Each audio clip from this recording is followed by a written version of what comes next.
একটা গল্প বলি শুনেন।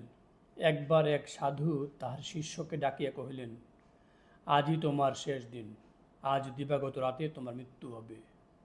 শিষ্য বললেন, গুরু, এ কি বললেন আপনি? এই বয়সে মৃত্যু আসলো? আর 2টা দিন যদি পাইতাম খুব ভালো হইতো। শিষ্যের শেষ ইচ্ছা শুনে গুরুর মন নরম হলো। তিনি ধ্যানে বসলেন, শিষ্যের জন্য দোয়া করলেন এবং 2 দিন আয়ু নিয়ে ফিরলেন। শিষ্যকে বাড়তি 2 দিনের আয়ু উপহার দিয়া নিজে গুরু একটু মুচকি হাসলেন, যা বেটা। শিষ্য অল্প বয়সী সাধুর আশ্রমে আসছিল, কেবল যুবক হইয়া উঠিয়াছে, জীবনের কোনো আস্বাদি সে পায় নাই। ফলে 2 দিন সময় পাইয়া জমানো অর্থ সম্পদ গুজগাছ করিয়া আশ্রমের বাইরে চলে গেল। প্রথমে সুরিখানায় গিয়া প্রচুর সুরা পান করল, তারপর বিনোদনের জন্য বাইজির নৃত্য দেখল। সেখানে একটি ডাকাত দলের সঙ্গে খাতির হলো, তাহার জমানো অর্থ ফুরাইয়া গেল।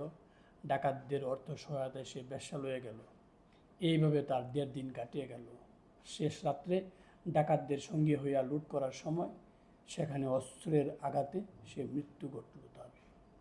পরদিন আশ্রমে তাহার লাশ আসলো, সকলে হায় হায় করে উঠিল। গুরু কিছুই বলিলেন না, তিনি মনে মনে হাসলেন, মুচকি হাসলেন।